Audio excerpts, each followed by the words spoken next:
I would just want to start by giving some background in terms of how this lectures for the impact of war came to be. Ich werde starten mit ein bisschen Hintergrundinformationen zu dieser Vorlesung.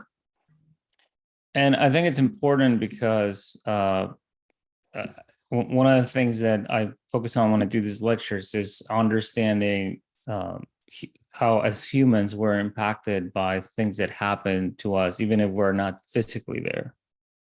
Und ich glaube, das ist wichtig, weil wir als Menschen, auch wenn wir nicht physisch dort sind, auch wenn wir nicht körperlich dort sind, sind von solchen Themen beeinflusst. Because that's exactly how this came to be. This project came to be from, even though I'm farther away physically from some of the challenges that are happening in the Ukraine and other parts of the world. Und genauso hat dieses Projekt gestartet, weil obwohl Raphael entfernt von der Ukraine ist, there was also a clear sense that, and especially in being in contact with clinicians from Eastern Europe, besonders wenn er im Kontakt mit Psychologen, Psychotherapeuten aus Osteuropa ist, was that there was an essence of this need to be able to do something and be able to at least provide from far away just a space for us to sit together and talk and address some of the things that are happening. Der hatte das Bedürfnis, etwas diesbezüglich zu machen, mindestens so einen Raum zu haben, wo man darüber reden kann. Because when we are talking about things like an armed conflict and the impact that it has on all of us. Weil wenn wir über einen bewaffneten Konflikt reden und der Einfluss, der diesen Konflikt auf uns hat, it's clear that we could see the impact being beyond just, the immediacy of the armed conflict. It impacts beyond that. Es ist klar, dass der Einfluss nicht nur direkt da auf dem betroffenen Land ist, es hat viel größeren Einfluss. Because one of the things that happens in human beings as we adapt to the world is that we are often shaped and impacted by pain, by loss. Wir sind oft beeinflusst vom Schmerz, vom Verlust. So sind wir als Menschen geprägt. And that's part of living. That's part of living in the current world, where there's things in relationships and in caring for people that have an impact on us. Und das ist Teil vom Leben heutzutage. Wir werden von unseren Beziehungen beeinflusst, von das, was passiert um uns herum, werden wir auch beeinflusst. But armed conflicts have a scale that is much more massive and impactful to a whole population. Aber der Einfluss von bewaffneten Konflikten ist riesig. Das überschreitet alles andere. There's a loss of home, family, country. Man verliert sein Zuhause, seine Familie, sein Land. And obviously the people who are in the armed conflict, the soldiers, the people on the front lines, are severely impacted in a traumatic way. Und offensichtlich die Leute, die in dem Konflikt drinnen sind, die Soldaten, die werden sehr dramatisch davon beeinflusst. But there's also the people who are impacted because they are either living in the country, like our friends in the Ukraine, or all of us around that are impacted by what's happening there. Auch die Menschen, die in der Ukraine wohnen, die sind davon auch sehr viel beeinflusst, und auch die Menschen, die zu denen Kontakt haben, und auch die ganze Welt ist davon beeinflusst. And the idea today is to talk about some ways that we can support those impacted. Because I think that most of the people that I talk to in these lectures Die Idee heute ist, wie wir die Leute, die von dem Konflikt beeinflusst sind, eigentlich unterstützen können. are either working with refugees or with families impacted by the war. Und auch wie die Psychotherapeuten, Psychologen, die mit solchen Leuten arbeiten, was sie machen können, um diese Leute besser zu unterstützen. And the general idea is what can we do with someone who is not just has a history of trauma, but are experiencing trauma in the moment. Und die Idee ist, was wir machen können mit jemandem, der nicht nur irgendwann mal Trauma überlebt hat, sondern der jetzt in diesem Moment ein Trauma hat. And that traumatic experiences are ongoing. Und diese Traumata, Ereignisse, die laufen weiter. And we don't have the luxury of working with them sometimes in an office and also the length of time that we normally do. Manchmal haben wir nicht den Luxus, im Büro mit denen zu arbeiten und auch langfristig mit denen zu arbeiten. So what can we provide when we have short-term influence and the pain is happening in the moment? Also was können wir machen, wenn wir einfach nur kurzfristig mit der Person sind und diesen Schmerz passiert jetzt? So we're going to talk about that and we're going to go over some ideas and some basic concepts to support this. Wir werden darüber sprechen und wir werden ein paar Ideen und Konzepte diesbezüglich nachschauen. And one of the things that I think are important, and sometimes that's all we can provide, is just resourcing and support to manage the intensity of the stress. Was sehr wichtig ist und manchmal das ist das Einzige, was wir anbieten können, ist eigentlich Ressourcen und Unterstützung, um damit zu managen, was gerade passiert. So I'm going to start with just a grounding exercise, and this is an exercise that I think it's useful for us to practice, but also to support people who are in distress. Wir werden jetzt mit einem Grounding-Übung starten, für uns zu schauen und auch für die Personen, mit denen wir arbeiten, ist es sehr, sehr gute Übung, um wieder zu sich zu kommen. So I'm going to ask you to just find a comfortable position wherever you might be sitting now. Ich werde euch bitten, eine bequeme Position zu finden, wo Sie gerade sitzen. And take a moment and just adjust so you feel that your body is being held in a comfortable way. Nehmt euch einen Moment, sodass der Körper sich bequem fühlt. And if you can, just close your eyes. Und wenn ihr könnt, einfach schließt die Augen. Or if you want to keep them open, just focus on something in the horizon with a soft gaze.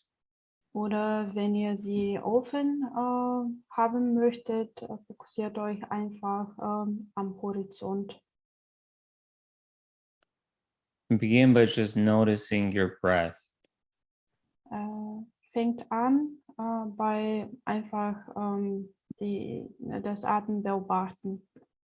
Just the natural flow of your breath as you inhale and exhale. Einfach die natürliche Bewegung des Atems beobachten, wenn man einatmet und ausatmet. Noting the ebb and flow and the rhythm of your natural breath. Einfach die Bewegung von dem natürlichen Atem beobachten, wie sich das Atem bewegt. And now slowly begin to expand your awareness to the rest of your body. Und jetzt langsam auch auf den Rest vom Körper fokussieren. Paying special attention to the parts of your body that are making contact with the chair or the sofa or whatever you might be sitting. Am meisten auf die Teile vom Körper achten, die in Kontakt mit dem Stuhl sind oder wo ihr sitzt. Just notice your body being supported. Beachten, wie der Körper unterstützt wird. Bringing special attention to your feet touching the ground. Beachtet, wie eure Füße den Boden berühren. And just notice your feet resting on the ground and the firmness of the ground under it. Fühlt, wie eure Füße auf dem Boden sind, wie sich den Boden berühren. And as you do this, just notice if there's any part within your body Beachtet, ob es Teile von eurem Körper gibt, that even in the smallest way, it's beginning to feel more calm or relaxed die or neutral. anfangen, die anfangen sich ruhiger zu fühlen, relaxierter zu fühlen oder neutral zu fühlen, auch wenn der Unterschied sehr klein ist. And if at any point you get distracted or pull away to a part within your body that feels more uncomfortable or even painful, Falls ihr euch ablenkt oder euch auf einen Teil vom Körper fokussiert, der sich unangenehm anfühlt oder sogar schmerzhaft, just notice it and swing your attention back to the places within your body that feel more neutral, calm, or relaxed. einfach bemerken und dann euch wieder fokussieren auf die Teile vom Körper, die sich angenehm fühlen, die sich relaxiert anfühlen oder die sich neutral anfühlen.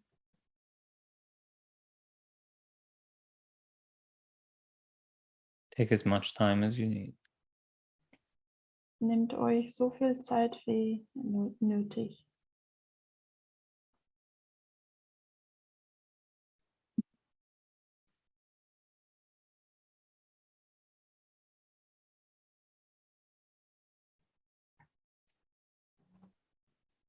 And as a way to begin to bring this exercise to a close, Diese Übung langsam zu Ende zu bringen, I invite you to do a scan of your body, starting with the top of your head, all the way down to the soles of your feet.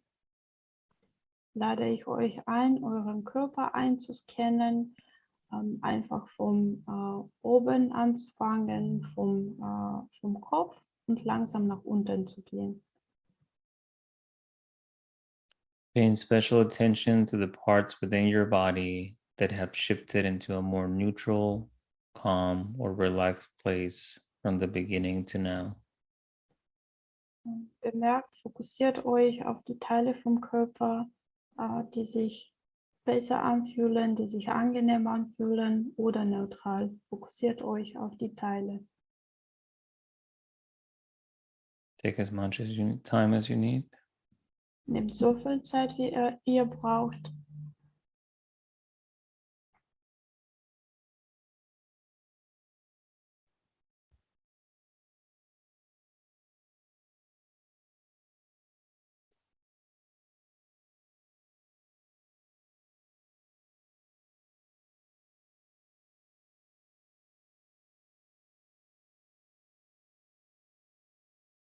And slowly begin to come back to this space that you are.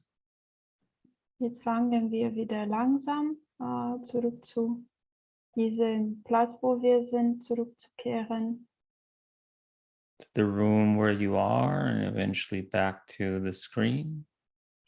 zum Zimmer, wo ihr seid und auch langsam zurück zum Bildschirm. All right. Ja, gut. So the idea of this exercise, it's a grounding exercise, but it also has a couple other benefits. Die Idee zu dieser Übung, das ist ein Grounding Exercise, Grounding-Übung, aber es hat auch andere Vorteile. Because it begins to open the possibility of something that's very important in the process of healing, which is able to pendulate between discomfort and calmness or neutrality. Es fängt an, die Possibilität zu schaffen, dass man von diesem Schmerz ins Ruhe wieder geht, dass man zwischen diese Zustände umswitchen kann. This pendulation is really important in the process of healing because it allows us to be able to be with the discomfort, but also have the resources to pull away from it. Diese Transition ist sehr, sehr wichtig, weil es erlaubt uns, von einer Seite in diesem Diskomfort zu sein, aber auch langsam in Richtung Wohlbefinden zu gehen. So können wir umswitchen langsam. The other benefit is that it allows you to see how much the person can be in their body. You know, sometimes there are certain clients that are unable to do this exercise, so it allows you to adjust your interventions. Der andere Vorteil von der Übung ist, dass wir anhand von der sehen können, inwieweit die Person im Kontakt zu seinem Körper ist, weil es wird manche Klienten geben, die gar nicht im Kontakt mit dem Körper sind. Daran kann man das merken. And finally, the other piece that's important is that it gives you the opportunity to help the person find some regulation. And one of the key words is that we don't just say calm and relax, we say neutral, because calm and relax might not be possible.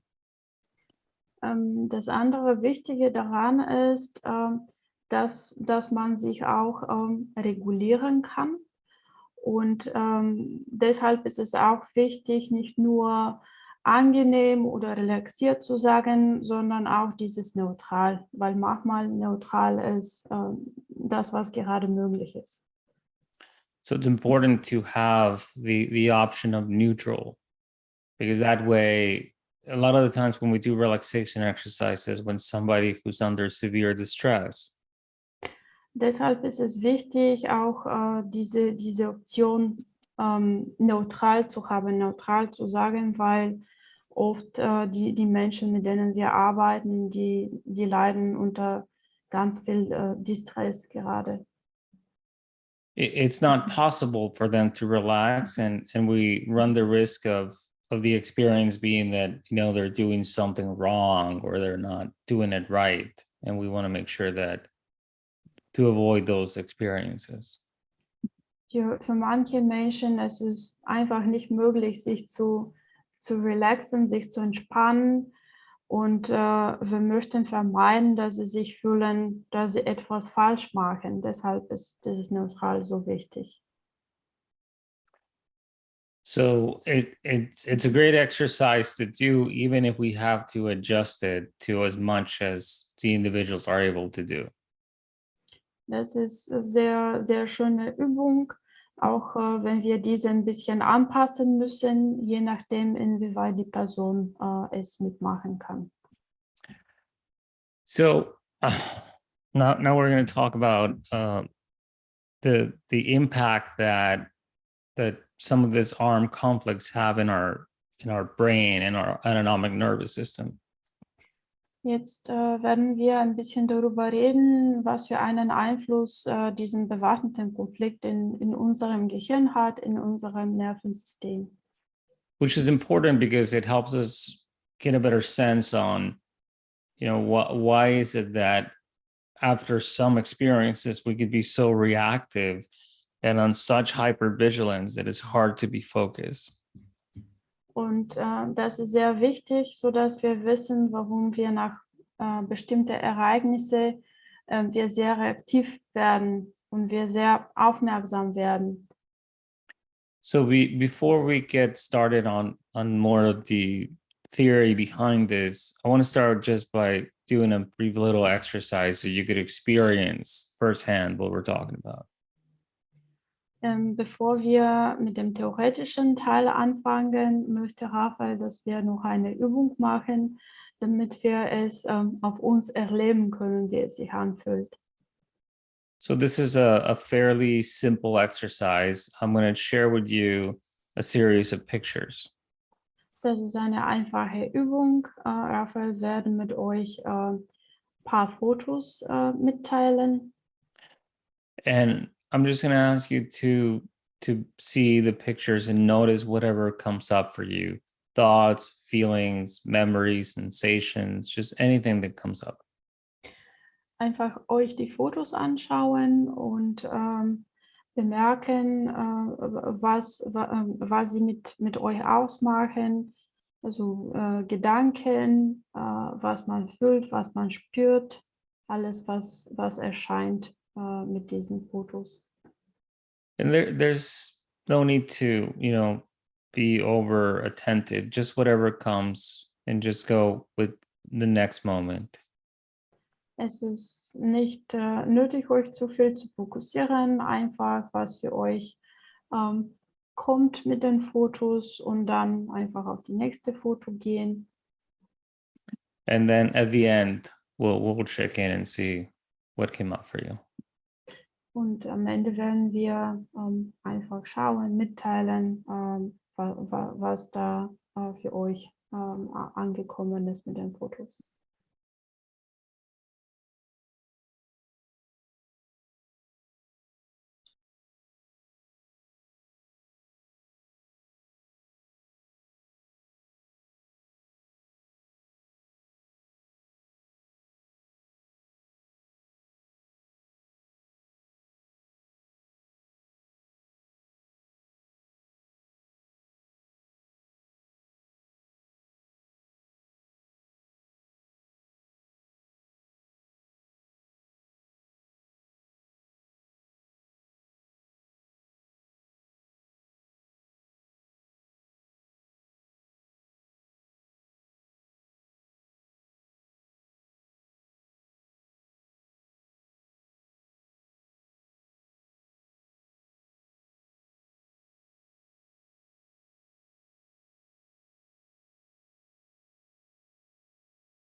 Okay.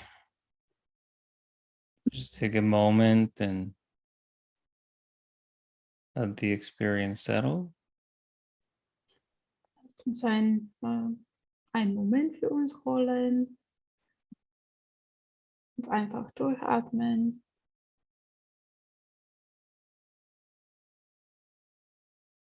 So it's important just to, as you do this exercise, just notice what are some of the things that grab your attention. And often there is some relationship to the pictures.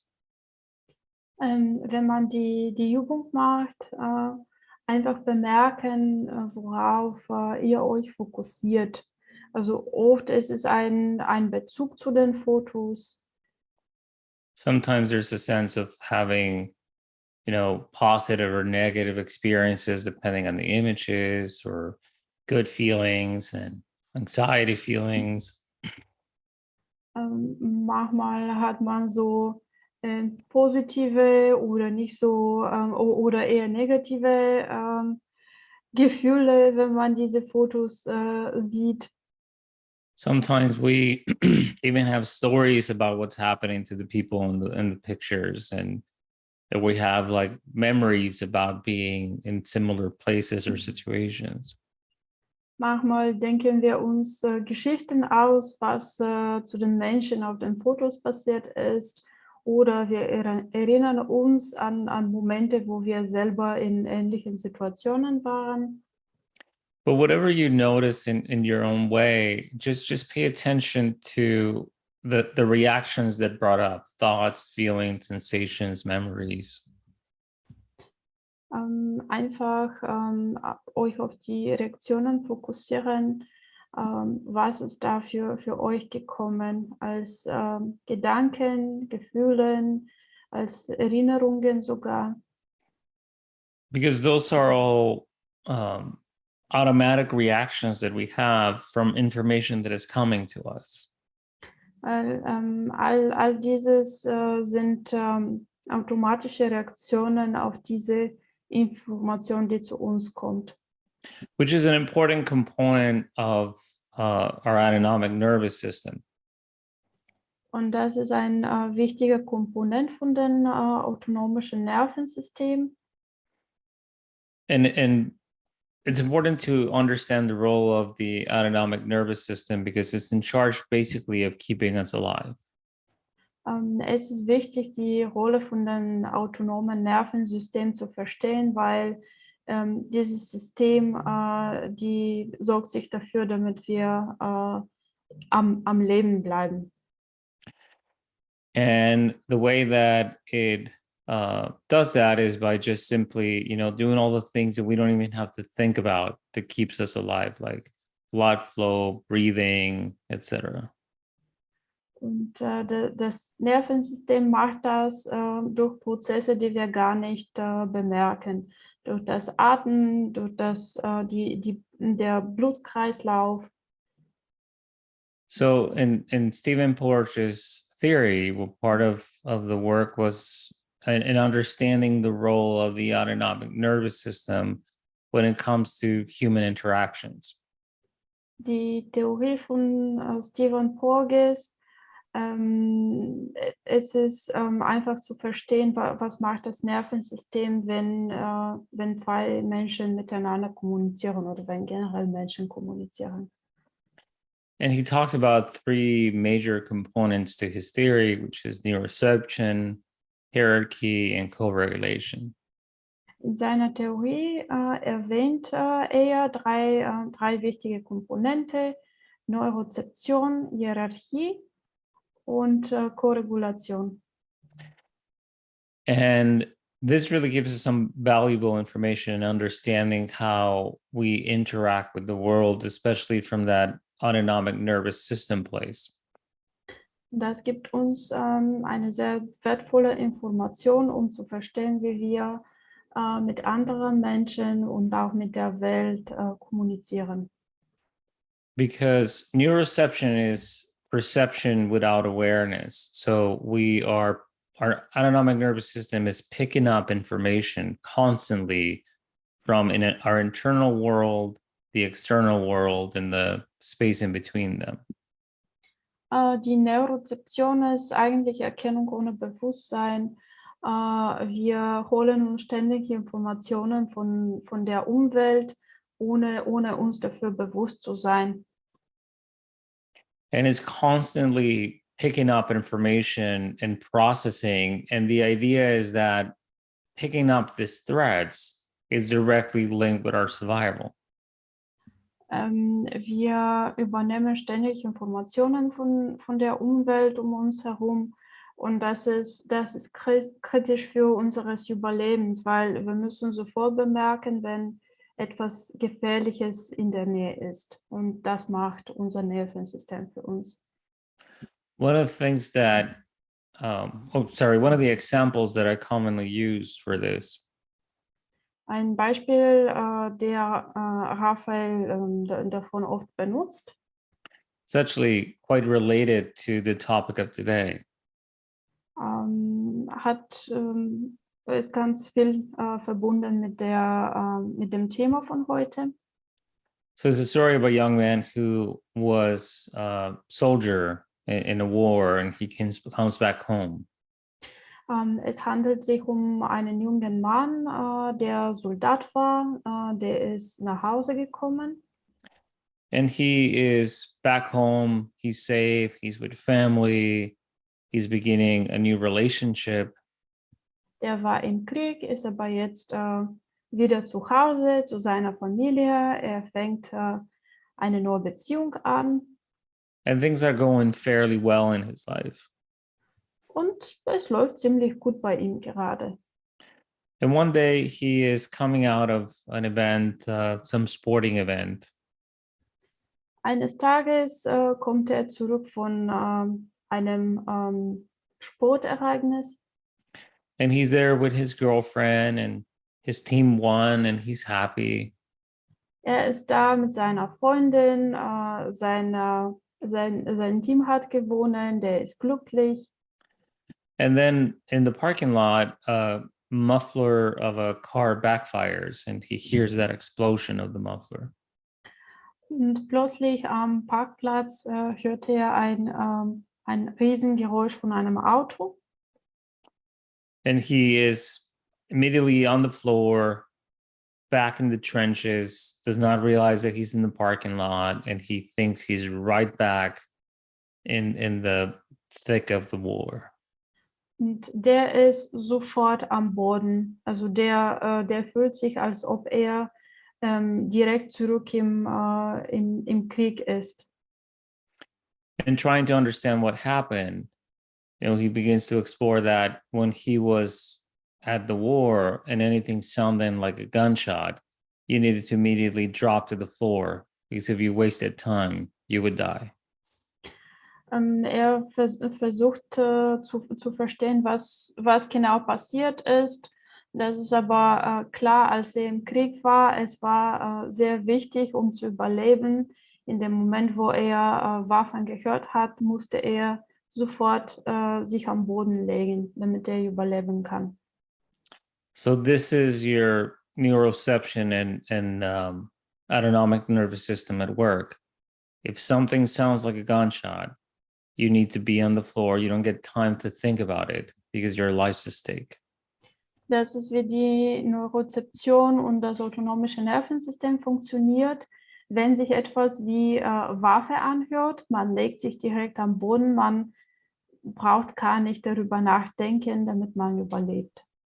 So this is important for us to understand that a lot of times when we're working with people, this neuroception is active, and it's hard for regulation to happen when you are in a place where you feel unsafe. Deshalb ist es wichtig zu verstehen, wie die Neurozeption funktioniert, weil oft, wenn wir mit Menschen arbeiten, diese Neurozeption ist weiterhin aktiv und deshalb kann keine Regulation gerade gut laufen. So the next thing that helps us understand our autonomic nervous system is the hierarchy of reaction. Das andere, was uns helfen werde, das autonomische Nervensystem besser zu verstehen, ist die Hierarchie der Reaktionen. So there are three basic systems, starting with the parasympathetic dorsal vagus system. Es gibt drei grundlegende Systeme. Das erste ist das parasympathische Nervensystem oder der Dorsala Vagus. And this is, in terms of evolution, the most primitive part of our brain. Wenn man es von Evolutionsebene betrachtet, das ist unser primitivstes Teil vom Gehirn. And it's often referred as the reptile brain because we share this reactiveness with every single being that has a nervous system. Dieses Gehirn haben auch die niedrigste Arten von Tieren sozusagen. Das ist uralt. And what its role is that when we are in danger and all else fails, we don't have a chance for running or for protecting ourselves. Seine Rolle ist so, wenn wir unter Gefahr sind und wir haben keine Möglichkeit wegzurennen oder uns irgendwie zu beschützen. We disconnect from our body and turn our systems off. So if we die, it will be less painful. In so einem Fall schalten wir uns ab, sodass wir, wenn wir sterben, dass wir nicht so viel Schmerz spüren. So it's the most basic survival mechanism that we have, to freeze, to paralyze, to dissociate. Das ist das einfachste Überlebensmechanismus, einfach uns einzufrieren, sodass wir den Schmerz nicht mehr spüren. The next level in terms of evolution, a little more sophisticated system, is the sympathetic system, sympathetic response. Das nächste Evolutionsniveau ist die sympathische Antwortreaktion. And basically, it's the mobilization of energy, fight or flight, get ready to defend yourself or run for your life. Das ist die Energiemobilisierung, eigentlich Flucht oder Kampf. Wir müssen kämpfen oder weglaufen, um uns zu retten. And finally, the most evolved part of our autonomic nervous system is the ventral vagal response. Die evoluierteste Reaktion von unserem Nervensystem ist die Reaktion von dem ventralen Vagus oder das parasympathische Nervensystem.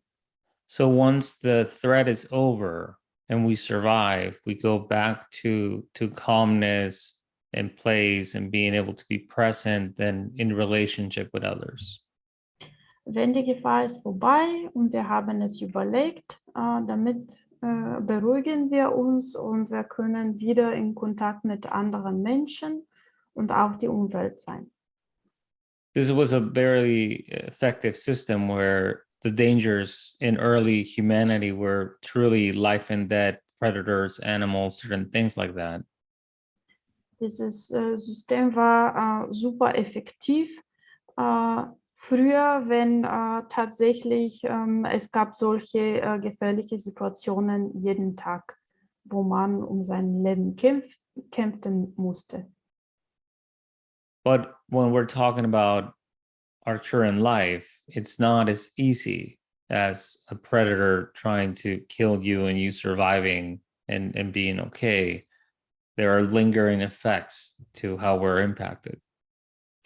Aber wenn wir es in der Zeit heutzutage betrachten, wo unser Umfeld viel komplexer ist als ein Raubtier, der versucht, jemanden zu fressen, wir können auch sehen, wie viel Einfluss solche Ereignisse haben, dass sie eigentlich Hinterereignisse auch haben, solche Situationen. One of the common things that we will see with people who are impacted by armed conflicts is that they're stuck in either the sympathetic or the dorsal response. Was wir oft sehen bei Menschen, die bewaffneten Konflikten erlebt haben, die sind einfach in diesem dorsale Reaktion oder in dieser Mobilisierungsreaktion hängen geblieben. And sometimes being in that vagal response and safety, it's too uncomfortable because of everything that's going on. It's not realistic to feel safe when you lost your home and family and you're in the horrific situation. Und manchmal fühlt es sich irgendwie komisch, wieder in diesem Sicherheitszustand zu gehen, weil irgendwie stimmt das nicht überein. Wenn jemand gerade sein Zuhause verloren hat oder seine Familie, kann er nicht so schnell wieder in diesen Sicherheitszustand zurückkommen. So it's about providing brief moments of respite and regulation versus kind of like being in this permanent calm place, because that might not be possible.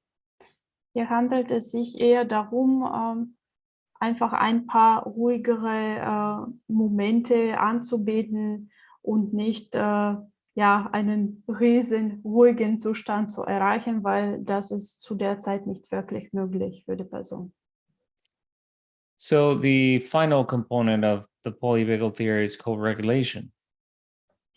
Das finale Teil von dem Polyvagal-Theorie ist die Koregulierung.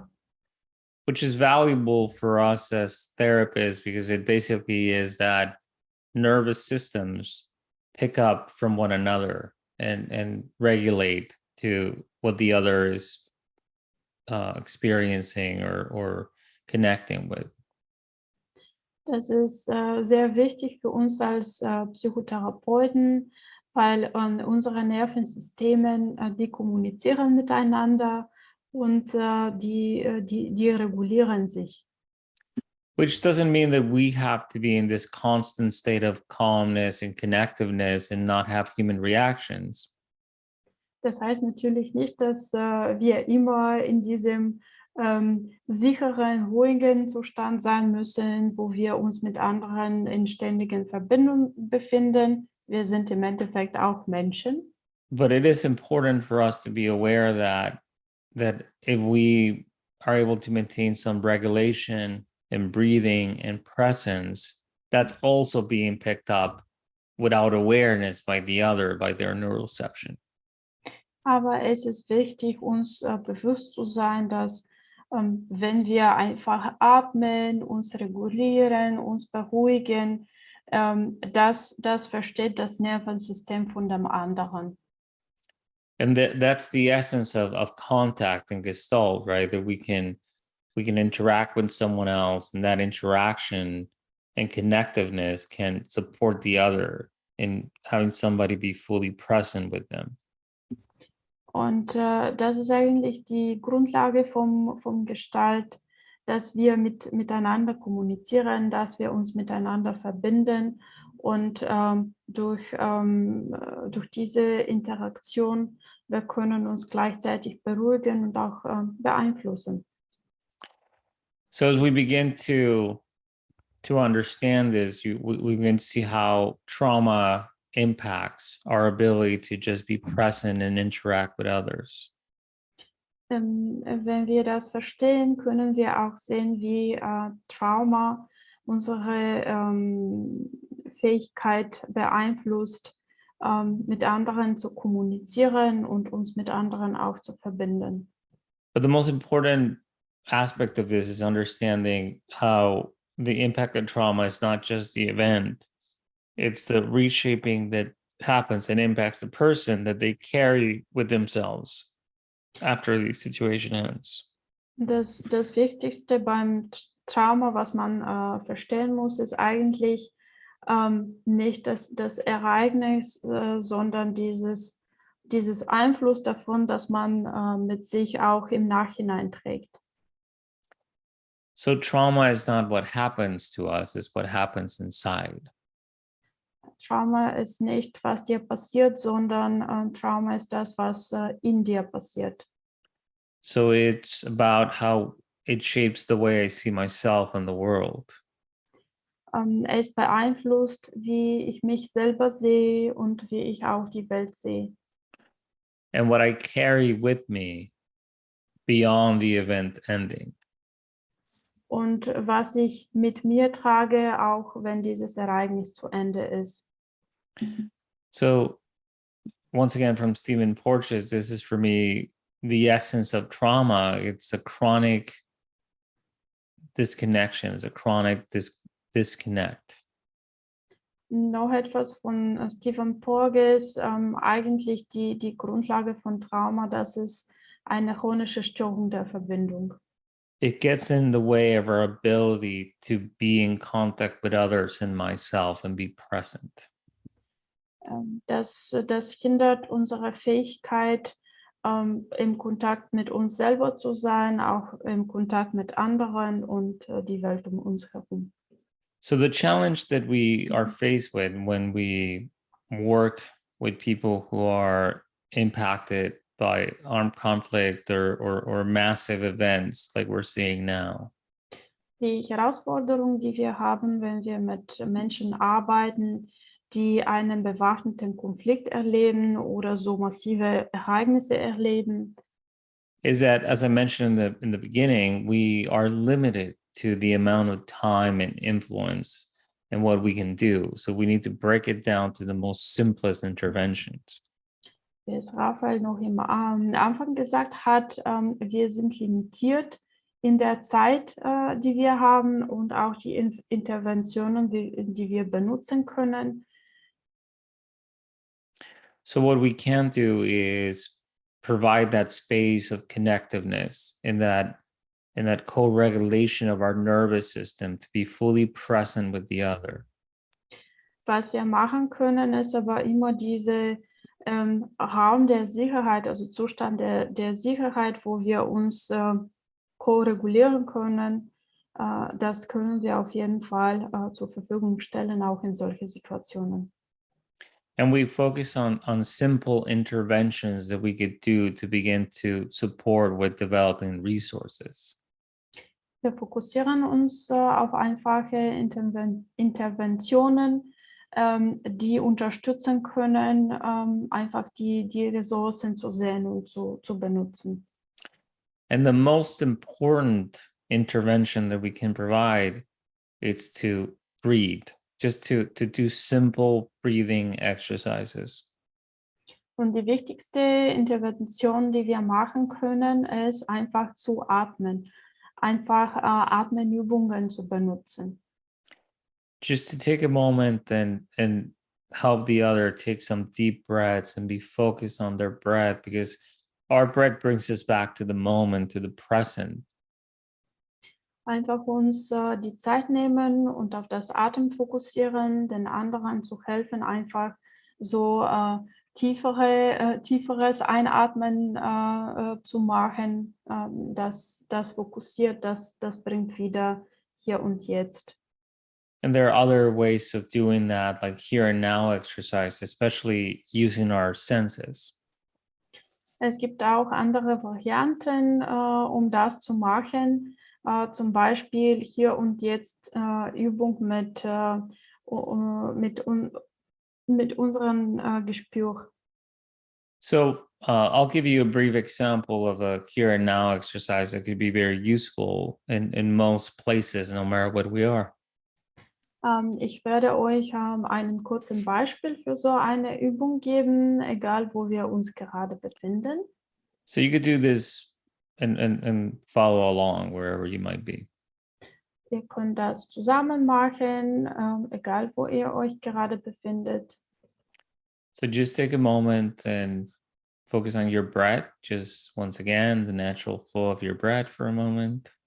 Euch ein bisschen Zeit nehmen und einfach auf euren Atem fokussieren, wie er natürlich sich bewegt. Einfach einatmen und ausatmen.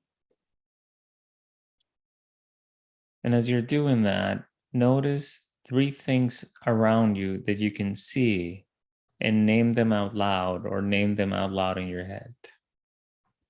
Und wenn ihr das macht, einfach drei Sachen um euch herum bemerken, die ihr sehen könnt und nennt diese in eurem Köpfen einfach still oder nennt diese einfach so mit Stimme.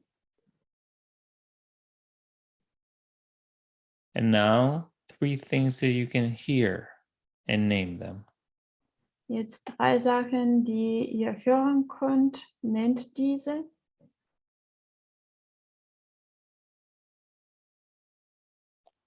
Now, 3 things that you can touch and go ahead and touch them and name them. 3 Sachen, die ihr berühren könnt, berührt diese und nennt diese.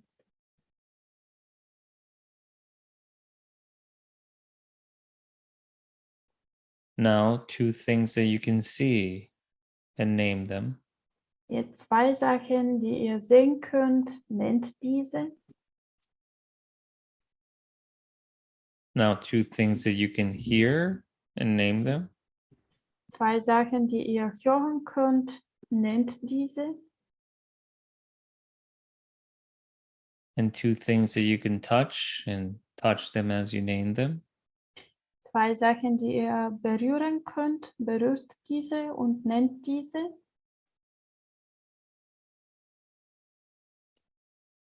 Now, 1 thing that you can see and name it. Eine Sache, die ihr sehen könnt, nennt es.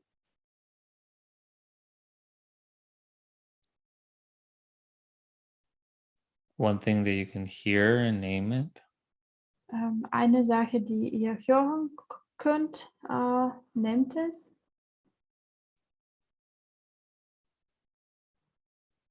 And 1 thing that you can touch. And go ahead and touch it and name it. Und etwas, das ihr berühren könnt, berührt es und nennt es. And that's the exercise. Und das ist die Übung. So it's basically using our senses to come back to the present in the most literal way with the things that you could hear, see, touch, etc. Also das benutzt eigentlich unsere Sinnesorgane, so dass wir uns fokussieren auf das, was wir sehen, das, was wir hören, das, was wir berühren können. Und somit kommen wir wieder zurück ins Hier und Jetzt.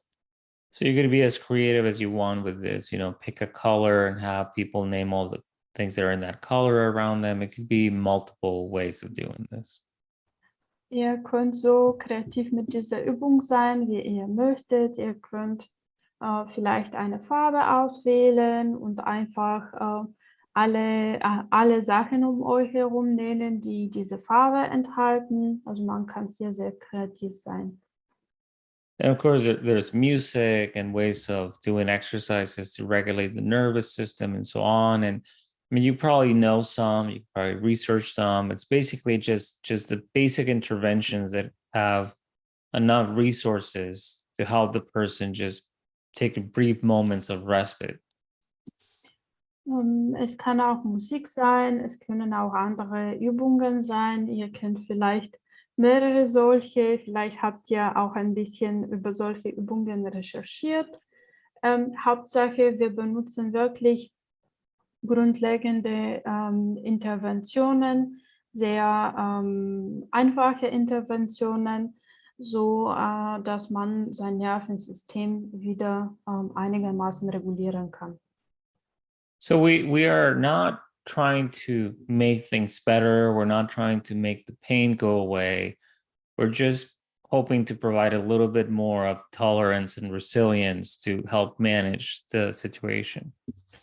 Wir versuchen nicht, das Ganze zu lösen. Wir versuchen auch nicht, dass sich die Person super fühlt. Das, was wir machen können, ist einfach die Resilienz zu unterstützen, dass man eigentlich mehr Ressourcen in sich hat. Because when we're doing this work, we need to readjust our goals one more time. We're not working on long-term process. We're working on just helping the individuals survive and manage the immediacy of the situation. Wenn wir unter so einer Situation arbeiten, wir müssen auch unsere Ziele anpassen. Unsere Ziele sind nicht irgendwie langfristigen Prozess zu haben, sondern einfach hier und jetzt die Person zu unterstützen, einfach zu überleben und das ganze Situation irgendwie sich zurechtfinden. So what we're supporting hopefully is in building some resiliency, which is the outcome of trauma when we have enough empathic support. So it doesn't have to be this hugely derailing experience. Was wir versuchen, ist einfach Resilienz aufzubauen, in dem besten Fall, was natürlich, wenn es traumatische Ereignisse gibt, Resilienz ist eigentlich das gute Resultat, wenn es genug Unterstützung gab. Das ist, worauf wir uns zielen. So when we think about resiliency, it's this space in which we're able to have moments of up and down and challenges in life. Resilienz, das ist eigentlich diesen Raum, wo wir unsere Höhen und auch unsere Tiefen haben im Leben. And if you think about it, it's like driving on the road, right? There's some space within the lane that you can move into and there's nothing's going to happen. But when something, either life or situations or whatever it might be, we get out of that space and is when we fall into some discomfort. Diese Resilienz ist sehr ähnlich wie wenn man Auto fährt. Also man kann ein bisschen nach links, ein bisschen nach rechts, aber man ist auf dem Weg. Trotzdem, manchmal passiert das aber so, dass man eigentlich vom Weg ausgehen muss. So it's impossible for any of us to stay in that perfect resiliency space. We all are going to have moments where we go into despair, anger, mania, anxiety, or sadness, depression, nostalgia. Es ist nicht möglich, dass wir immer in dieser perfekten Resilienzzone sind. Natürlich manchmal gehen wir ein bisschen zu hoch Richtung Manie, Reizbarkeit oder Wut oder ein bisschen nach unten Richtung Depression, Erschöpfung. Das kann bei jedem vorkommen. But the problem is when we get stuck either in the top, in that anger, mania, anxiety, or in that despair, depression in the bottom. Das Problem ist, wenn wir da hängen bleiben eigentlich. Wenn wir einfach in Depression hängen bleiben und nicht mehr da rauskommen. So, and the other thing that happens when we experience distressing events such as war or armed conflict is that our resiliency zone becomes narrower. So what feels manageable is much more harder to manage. Was bei Krieg oder bewaffneten Konflikten passiert, unsere Resilienzzone wird kleiner und was wir normalerweise gut beherrschen, also gut zurechtkommen, jetzt fühlt sich nicht mehr so manageable, also wir kommen nicht mehr so zurecht. So part of what we're trying to support with developing is through those resources and support and empathic presence is to expand a little bit of that resiliency so life feels a little bit more manageable, even though it's not going to be resolved. Was wir versuchen durch unsere Unterstützung und Regulieren, ist eigentlich diese Resilienzzone ein bisschen zu vergrößern, sodass sich Leben wieder ein bisschen leichter anfühlt, sodass man sich so anfühlt, dass man wieder zurechtkommen kann mit Leben. So what can we do? What can we provide in terms of that support and besides our empathic presence and resources? Also was können wir geben, zusammen mit dieser Unterstützung und unsere empathische Präsenz? And as I mentioned in the beginning, when we get the luxury of time and space, we can do much more. And this is the compassionate relational Gestalt trauma model that I've been developing. Wie Raphael am Anfang erwähnt hat, wenn man den Luxus hat, längere Zeit zu haben, kann man vieles machen und das ist das Modell, das er entwickelt hat, dieses mitfühlendes, relationales Gestalttrauma-Verarbeitungsmodell. And there's a lot of components to this that I'm not going to go into, but more what I want to focus on today is what we can do. What are the things that we're able to provide when somebody's experiencing current trauma? Zu diesem Modell gibt es mehrere Komponenten. Wir werden uns jetzt nicht in allen vertiefen. Wir werden uns darauf fokussieren, was wir bei den aktuellen Traumen machen können. Also was ist machbar für uns in dem Fall. So the idea of the model is that we give enough space and grounding and support for a plant to grow, for a tree to grow and be healthy, which is healing. Die Idee vom Modell ist, dass wir genug Unterstützung, genug Raum, genug Luft geben, um diese Pflanze zu wachsen. And when it comes to working with recent trauma, as you could see, the most important part of it is that ground, that support and stabilization and safety. That's the primary focus of our work. Und wenn wir mit aktuellen Trauma arbeiten, unser Hauptfokus ist dieser Grund, also dass man sich stabiler anfühlt. Because we lose our ground when we're impacted by horrific situations.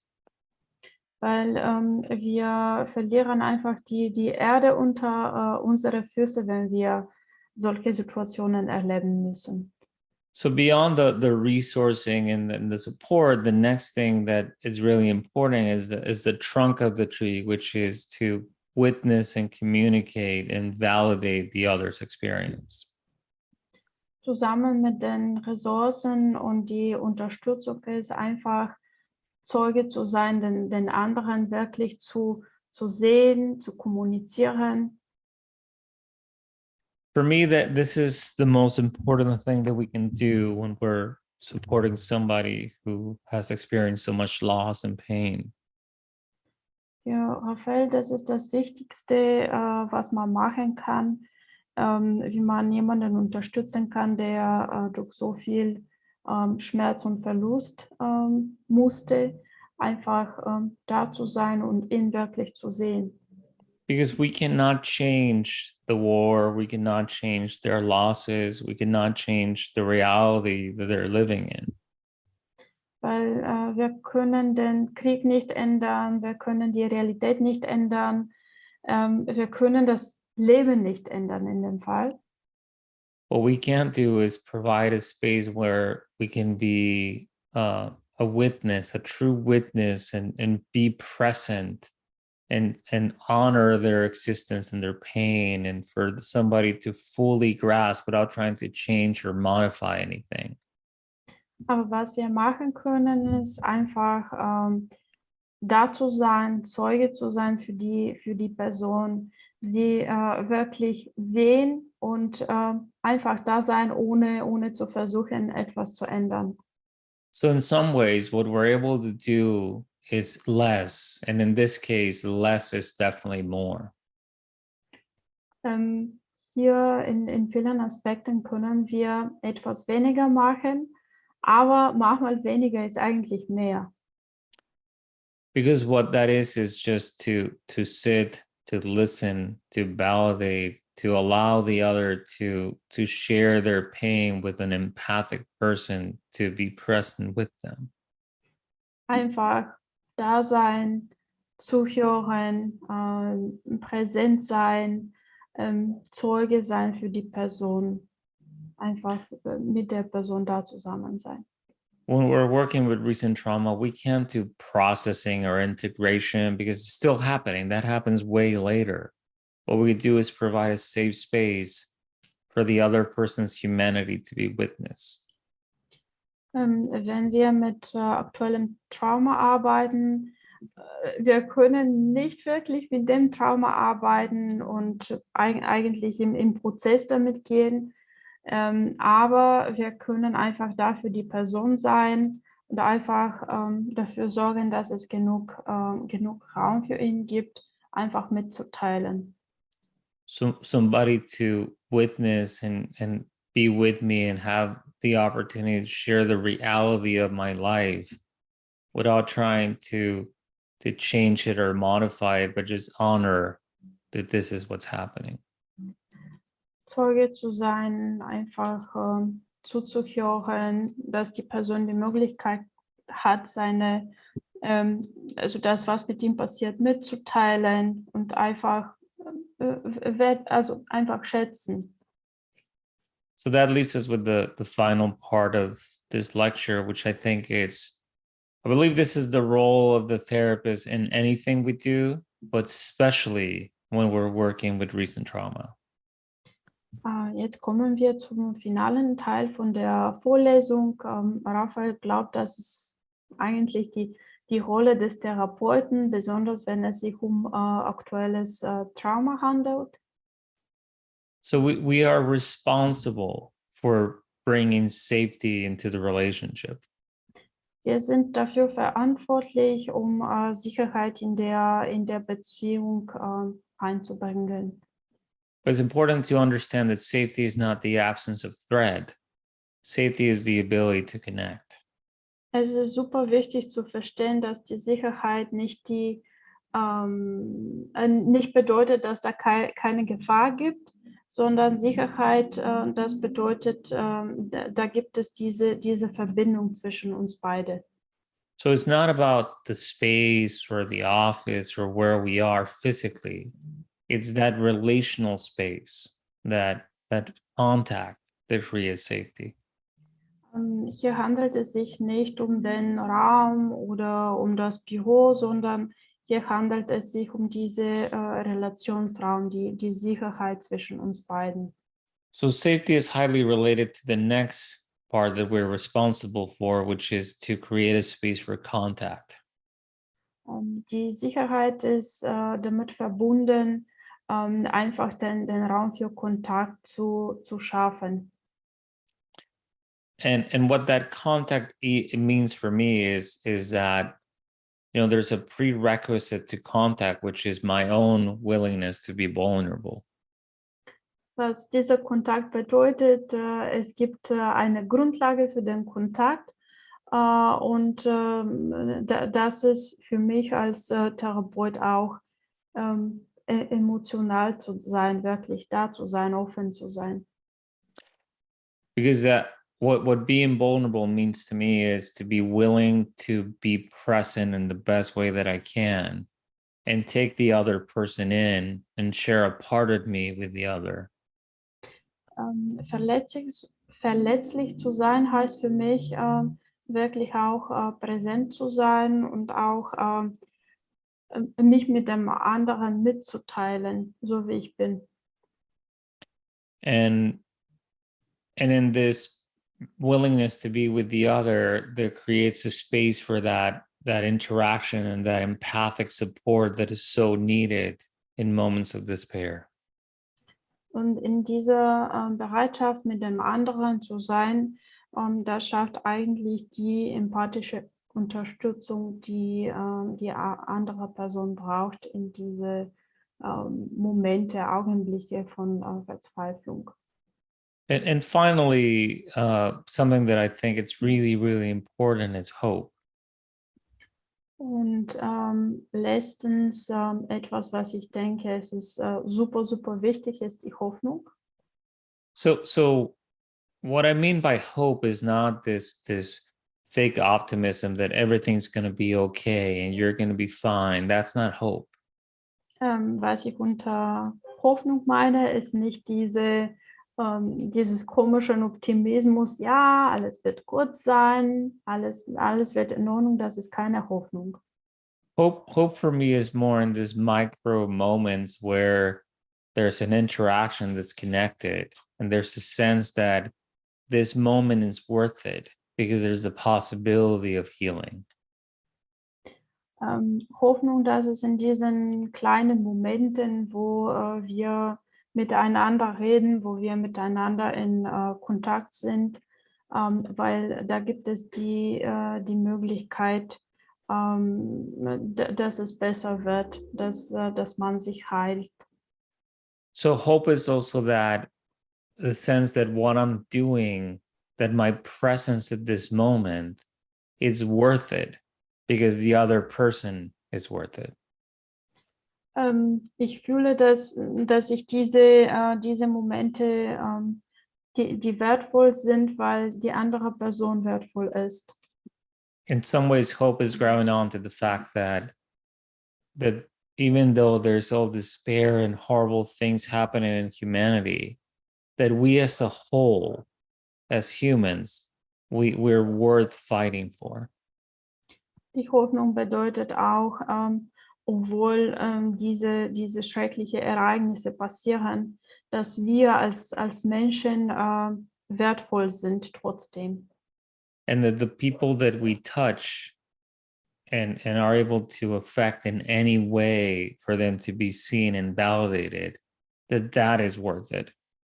Und dass die Menschen, die wir berühren und die Menschen, die wir sehen, wo wir als Zeuge sind, sie sind wertvoll. Remember somebody told me a story once that after a big storm, there was this man that went for a run on the beach. Jemand hat mir diese Geschichte erzählt, dass nach einem Riesengewitter hat ein Mann zum Strand gegangen, ein bisschen zu laufen. And because the storm has such a high tide, there were hundreds and hundreds of starfish on the sand. Und dieses Gewitter war so kräftig, dass es Hunderte und Hunderte von Seesterne einfach auf dem Strand waren. As he began to run, he noticed this little boy, about 6, who was grabbing a starfish and running all the way to the water and throwing it back, grabbed another one and ran all the way to the water and threw it back. Am Strand hat der Mann bemerkt, dass ein Kind einen Seestern nimmt.